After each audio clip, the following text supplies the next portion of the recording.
Hello friends, very good evening. Indian ఎకానమీకి సంబంధించి explained సిరీస్‌లో భాగంగా ఈరోజు ఇంకో ఇంట్రెస్టింగ్ కాన్సెప్ట్ నేర్చుకుందాం. That is bad bank. ఈ మధ్యన చాలా ఎక్కువగా న్యూస్‌లో వస్తుంది. అసలు బ్యాడ్ బ్యాంక్ అంటే ఏంటి?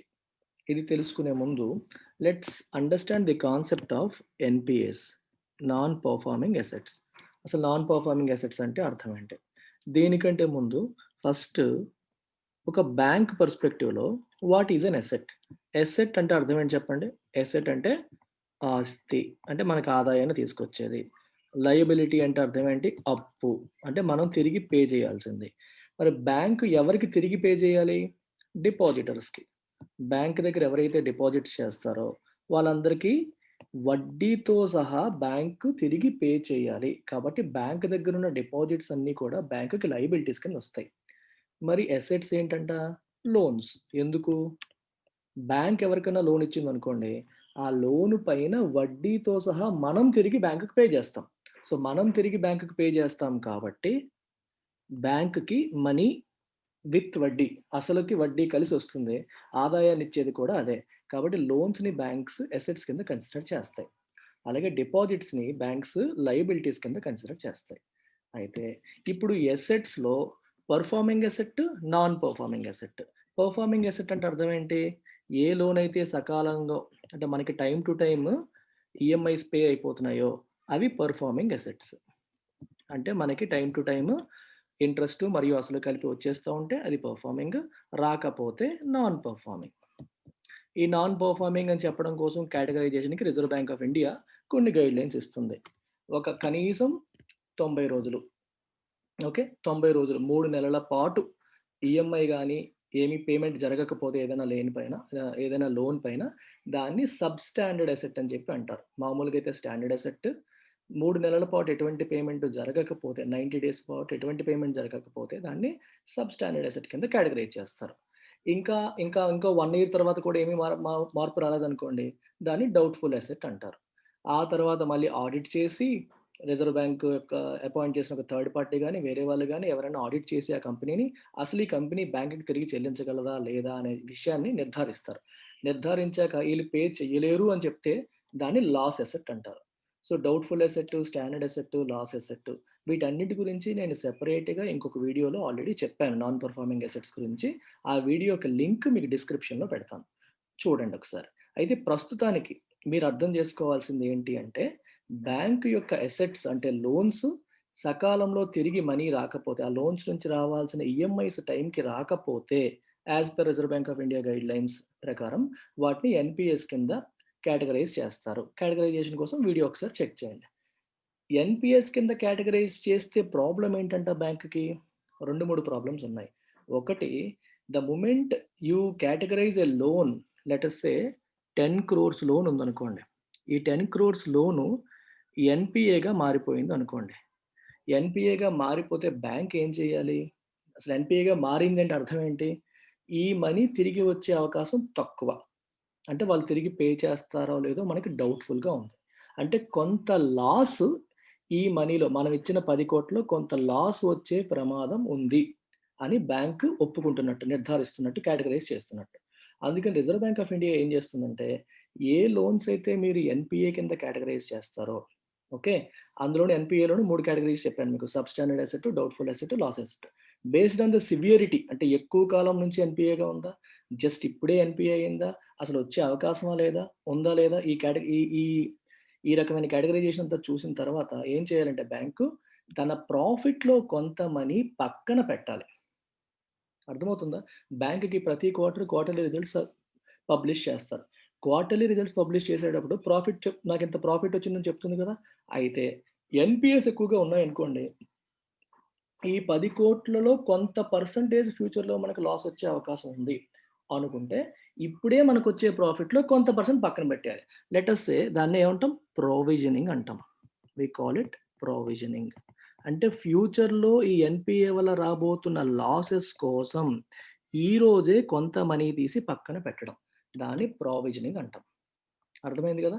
ఇప్పుడు for example reserve bank of India norms ప్రకారం దీనిపైన 10% ప్రొవిజనింగ్ చేయాలి అని చెప్పి రూల్ వచ్చిందనుకోండి. అంటే అర్థం ఏంటి? 1,00,00,000 రూపీస్ 10 క్రోర్ లోన్ పైన 10% అంటే 1,00,00,000 రూపీస్ పక్కన పెట్టాలి. ఏం చేయాలి? ప్రొవిజనింగ్ చేయాలి. అప్పుడేమవుతుంది? బ్యాంక్‌కి ఆ క్వార్టర్‌లో రూ. 20,00,00,000 ప్రాఫిట్ వస్తే, ఈ ప్రాఫిట్‌లోంచి 1,00,00,000 ముందే పక్కకు తీసేయాలి. ప్రావిజన్ చేయాలి. సో, యాక్చువల్‌గా బయటికి చూపించాల్సిన ప్రాఫిట్ ఓన్లీ 19,00,00,000 మాత్రమే. ఈ 1,00,00,000 ఉంటుంది పక్కన. కానీ ఫ్యూచర్‌లో రాబోతున్న లాస్ కోసం కొంత మనీ పక్కన పెట్టేసాము అని చెప్పి దీన్ని పక్కన పెట్టేస్తారు. ప్రావిజనింగ్ అయిపోతుంది.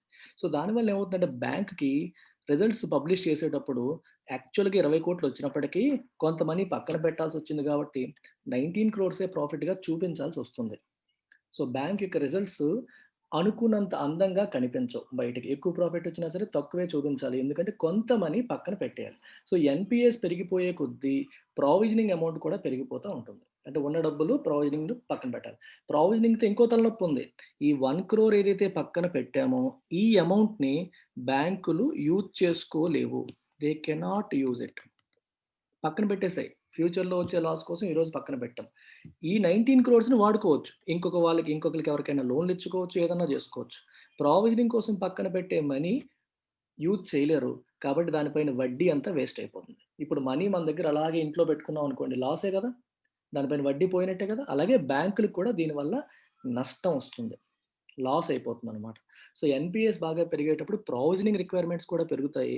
ఎక్కువ మనీ ప్రొవిజన్ చేయడం వల్ల వాటిపైన వచ్చే వడ్డీ బ్యాంకు నష్టపోతుంది. అది పక్కన పెట్టి ఉంచాల్సొస్తుంది. రెండవది బయటికి చూపించేటప్పుడు కూడా క్వార్టర్లీ రిజల్ట్స్‌లో దే డోంట్ లుక్ గుడ్. ఎందుకంటే చాలా మనీ యాక్చువల్ ప్రాఫిట్‌లోంచి ప్రొవిజనింగ్ అమౌంట్ తీసేయగా రిమైనింగ్ అమౌంట్ మాత్రమే బయటికి చూపించాల్సొస్తుంది. సో, ఇదే ప్రాఫిట్ అని చెప్పి చూపిస్తారు. అది కూడా బ్యాంక్‌కి కొంచెం ఇబ్బంది కలిగే విషయం. ఇవి కాకుండా ఇంకా ఏంటి సమస్య ఎన్‌పీఎస్‌తో? రికవరీ. ఎన్‌పీఏ అంటేనే ఒక బ్యాడ్ లోన్. మనీ తిరిగొస్తుందా లేదా అని డౌట్‌ఫుల్‌గా ఉన్న లోన్‌నే మనం ఎన్‌పీఏ అంటాం. మరి ఆ మనీ రికవరీ చేయడం ఇంకొక తలనొప్పి. దానికోసం ఇన్సాల్వెన్సీ అండ్ బ్యాంక్రప్సీ కోడ్ గాని, సర్ఫేస్ యాక్ట్ గాని, గవర్నమెంట్ తీసుకొచ్చిన రకరకాల చట్టాలు వీటన్నిటిపైన స్టడీ జేసి, మనీ ఎలా రాబట్టుకోవాలి అనే విషయంలో కూడా చాలా ఇబ్బందులు పడాలి. బ్యాంక్ యొక్క పనేంటి? లోన్‌లివ్వడం, డిపాజిట్లు సేకరించడం. ఇదంతా లీగల్ ఇష్యూస్. ఈ లీగల్ ఇష్యూస్ అనేవి బ్యాంక్‌కి తలనొప్పిని క్రియేట్ చేస్తాయి. వాళ్ళ ఫోకస్ అనేది లోన్ బుక్ గ్రో చేయడం పైన, డిపాజిట్స్ గ్రో చేయడం పైన చేయడం మానేసి, ఈ కోర్టుల చుట్టూ తిరగడం, రికవరీ కోసం తిరగడం, ఇది కూడా బ్యాంక్ యొక్క కోర్ ఫోకస్‌ని పక్కకి తీసుకెళ్ళేలాగా చేస్తాయి. ఈ అన్ని కారణాల వల్ల బ్యాంక్స్ అన్నీ ఏం కోరుకుంటున్నాయంటే, why don't we create something called bad bank అని చెప్పి రిజర్వ్ బ్యాంక్ ఆఫ్ ఇండియాకి, గవర్నమెంట్ ఆఫ్ ఇండియాకి ప్రపోజల్స్ పెట్టాయి బ్యాంకింగ్ యూనియన్. ఈ బ్యాడ్ బ్యాంక్ ఏం చేస్తుందో చూద్దాం. బ్యాడ్ బ్యాంక్ యొక్క పనేంటంటే, డిఫరెంట్ బ్యాంక్స్ నుంచి బ్యాంక్ 1, బ్యాంక్ 2, బ్యాంక్ 3, బ్యాంక్ 4 ఇలా డిఫరెంట్ బ్యాంక్స్ నుంచి బ్యాడ్ బ్యాంక్ ఏం చేస్తుంది? It will buy these stressed assets. ఏం కొంటుంది? ఎన్‌పీఎస్‌ని లేదా స్ట్రెస్డ్ అసెట్, అసెట్ అంటే లోను బ్యాంక్ పరంగా. స్ట్రెస్డ్ అసెట్ అంటే స్ట్రెస్‌లో ఉన్న లోను. అంటే ప్రాపర్‌గా లేని లోన్స్. వీటన్నిటిని కూడా బ్యాడ్ బ్యాంక్ ఈ బ్యాంకుల నుంచి కొనేస్తుంది. కొనేస్తుంది అంటే ఎంత పెట్టి కొంటుంది సార్ అని మీకు డౌట్ రావచ్చు. లెట్ అస్ సే బ్యాంక్ 1కి రూ. 10,00,00,000 లోన్ ఎన్‌పీఏగా మారిపోయిందనుకోండి. సో, బ్యాడ్ బ్యాంక్ ఏం చేస్తుంది? ఇప్పుడు ఈ రూ. 10,00,00,000 లోన్‌ని బ్యాడ్ బ్యాంక్ కొనాలి అంటే, బ్యాడ్ బ్యాంక్ ఏం చేస్తుందంటే, దీంట్లోంచి మనకి రికవరీ వచ్చే అవకాశం ఎంతుంది? ఏంటి? ఇవన్నీ ఆలోచించుకుంటుంది. ఈ బ్యాంక్ ఎవరికిచ్చింది? పలానా కస్టమర్ 1కి ఇచ్చింది. కార్పొరేట్ కంపెనీ 1కి ఇచ్చిందనుకోండి. ఈ కార్పొరేట్ కంపెనీ వాడు ఇచ్చే అవకాశం ఉందా? లేదా? దానికి సెక్యూరిటీ ఉందా? లేదా? ఈ యాస్పెక్ట్స్ అన్నీ ఆలోచించుకొని బ్యాడ్ బ్యాంక్ ఏముంటుందంటే, ఈ 10,00,00,000 లోన్ నీ దగ్గర నుంచి నేను తీసుకుంటా. కానీ నేను నీకు 10,00,00,000 ఇవ్వను. 8,00,00,000 ఇస్తాను. ఎందుకంటే అది మొత్తం రికవర్ అయ్యే అవకాశం నాకు కనిపించట్ల. లాస్ కనిపిస్తుంది. ఆ తలనొప్పులేవో నేను పడతాను. నీ 10,00,00,000 8,00,00,000 నేను ఇచ్చేస్తాను. ఈ లోన్ నాకు ట్రాన్స్‌ఫర్ చేసేయి అని బ్యాడ్ బ్యాంక్ అడుగుతుంది. అప్పుడు ఈ బ్యాంక్ ఏం చేస్తుందంటే, ఈ కార్పొరేట్ 1కి ఇచ్చిన లోన్ ఏదైతే ఉందో, కార్పొరేట్ కంపెనీ 1కి ఇచ్చిన లోన్ ఏదైతే ఉందో, ఆ లోన్‌ని యాజ్ ఇట్ ఈస్‌గా బ్యాడ్ బ్యాంక్‌కి ట్రాన్స్‌ఫర్ చేసేస్తుంది. సో, ఇప్పుడు బ్యాంక్ 1 పరిస్థితి ఏంటి? 10,00,00,000 లోను, 8,00,00,000 ఎంతో కొంత వచ్చేసింది బ్యాడ్ బ్యాంక్ నుంచి. ఈ లోన్ తలనొప్పులన్నీ బ్యాడ్ బ్యాంక్ పడుతుంది ఇకపై. బ్యాడ్ బ్యాంక్ యొక్క పనేంటంట? ఇలా అన్ని బ్యాంకుల నుంచి ఉన్న ఈ తలనొప్పి లోన్స్ అన్నీ కూడా తన దగ్గరికి తెచ్చుకుంటది. సో, దీని దగ్గర ఉన్నవన్నీ కూడా తలనొప్పి లోన్సే. ఈ తలనొప్పి లోన్స్ అన్నీ కూడా రికవరీ మెకానిజం. వీళ్ళ ఫోకస్ ఇదొక్కటే ఇంకేం లేదు. ఎందుకంటే బ్యాడ్ బ్యాంక్ డిపాజిట్లు సేకరించదు. వేరేగా లోన్‌లివ్వదు. బ్యాడ్ బ్యాంక్ యొక్క పనేంటి? అన్ని బ్యాంక్స్ దగ్గరున్న బ్యాడ్ లోన్స్ అన్నిటిని వాటికంటే తక్కువ రేట్‌కి కొనేసుకోవడం. కొనేసి ఈ ఏ కస్టమర్స్‌కైతే లోన్స్ ఇచ్చారో వాళ్ళ దగ్గర వసూలు చేసే కార్యక్రమం పైన ఫోకస్ చేయడం. సో, బ్యాడ్ బ్యాంక్ యొక్క sole focus recovery of loans ఇంకేమీ లేదు. దానికి వేరే పని లేదు. సో, కంప్లీట్‌గా దానిపైనే ఫోకస్ చేస్తుంది. సో, బ్యాడ్ బ్యాంక్‌లో ఈ ఇన్సాల్వెన్సీ అండ్ బ్యాంక్రప్సీ కోడ్ గాని, సర్ఫేసీ యాక్ట్ గాని ఇట్లాంటి వసూలు చేయడానికి గవర్నమెంట్ తీసుకొచ్చిన చట్టాలేవైతే ఉన్నాయో, లోన్స్ రికవరీ కోసం తీసుకొచ్చిన చట్టాలేవైతే ఉన్నాయో, వాటన్నిటి పైన పట్టున్న అధికారులుంటారు. వీళ్ళు ఆ కంపెనీస్‌తో రీనెగోషియేట్ చేస్తారు. అసలు మీరిచ్చే పరిస్థితిలో ఉన్నారా? లేదా? ఓకే. మీకింకొంచెం టైం కావాలా? లోన్ రీస్ట్రక్చర్ చేసుకుందామా? లోన్ రీస్ట్రక్చరింగ్ అంటే అర్థం ఏంటి? ఈరోజు 5 సంవత్సరాల్లో కట్టాలి మీరు లోను. మీరు కట్టలేకపోతున్నారు. సరే మీకు 10 ఏళ్ళు టైమ్ ఇస్తాం. వడ్డీ రేట్ కొంచెం పెంచుతాం. మీ ఈఎంఐ తగ్గిస్తాం. మీకు ఓకేనా? ఇలా ఈ బ్యాడ్ బ్యాంకు డిఫరెంట్ కస్టమర్స్‌తో మాట్లాడి రీనెగోషియేట్ చేయొచ్చు. అదొక మార్గం. లేదు వాళ్ళు ఇచ్చేలాగా లేరు, మొండికటాల్లా ఉన్నారనిపిస్తే insolvency and bankruptcy code use చేసి దాన్ని కంట్రోల్‌లోకి తీసుకోవచ్చు కంప్లీట్‌గా. కంట్రోల్‌లోకి తీసుకొని మొత్తం అసెట్స్ ఏమైనా అమ్మాలంటే అమ్మేయడం, లేకపోతే రిజల్యూషన్ చేయాలంటే చేయడం ఇవన్నీ కూడా చేయొచ్చు. ఐబీసీకి సంబంధించి రీసెంట్‌గా నేను వీడియో చేశాను. దాని లింక్ కూడా పెడతాను డిస్క్రిప్షన్‌లో చూడండి. ఐబీసీ వీడియో చూడండి, ఎన్‌పీఎస్ వీడియో కూడా చూడండి. అవి చూసిన తర్వాత మళ్ళీ ఇదంతా ఒకసారి చూస్తే మీకు బ్యాడ్ బ్యాంక్ కాన్సెప్ట్ కంప్లీట్‌గా అర్థమైపోతుంది. సో, ఈ చట్టాల ద్వారా రికవరీ చేసుకునే అవకాశం కూడా బ్యాడ్ బ్యాంక్ ద్వారా చేయొచ్చు. అంటే ఇక్కడ ఆబ్జెక్టివ్ మీరు అర్థం చేసుకుంటే సింపుల్‌గా ఒకటే. ఒకే సింగిల్ మైండెడ్ ఫోకస్‌తో లోన్స్ రికవరీ చేయొచ్చు బ్యాడ్ బ్యాంక్ అనేది క్రియేట్ చేస్తే అనేది ఒకటి. రెండవది రెగ్యులర్ బ్యాంక్స్‌కి లోన్ రికవరీ అనేది పెద్ద హెడ్‌ఏక్ అయిపోతుంది. వాళ్ళ కోర్ ఫిలాసఫీ ఏంటి? లోన్స్ ఇవ్వడము, డిపాజిట్లు సేకరించడం. దాని నుంచి కంప్లీట్‌గా వేరే దానికి షిఫ్ట్ అయిపోవాల్సిన పరిస్థితొచ్చిందిప్పుడు. ఆ పరిస్థితి లేకుండా వాళ్ళ కోర్ పైన వాళ్ళు ఫోకస్ చేసే అవకాశం కూడా ఇక్కడ లభిస్తుంది. సో, ఈ రకంగా బ్యాడ్ బ్యాంక్ కంప్లీట్‌గా దానిపైన మాత్రమే రికవరీ పైన మాత్రమే ఫోకస్ చేసి ఇష్యూస్‌ని రిజాల్వ్ చేసే అవకాశం ఉంటుంది. బ్యాంకులు కూడా వాళ్ళ కోర్ ఏదైతే ఉందో కొత్తగా లోన్స్ ఇవ్వడము, డిపాజిట్స్ సేకరించడం వాటిపైన మాత్రమే ఫోకస్ చేసుకునే అవకాశం కలుగుతుందని చెప్పి let's create a bad bank అని చెప్పారు. అయితే బ్యాడ్ బ్యాంక్ క్రియేట్ చేయాలంటే బ్యాడ్ బ్యాంక్ వీళ్ళ దగ్గర ఫస్ట్ ఈ లోన్‌లు కొనాలి అంటే బ్యాడ్ బ్యాంక్ దగ్గర కూడా మనీ ఉండాలి కదా!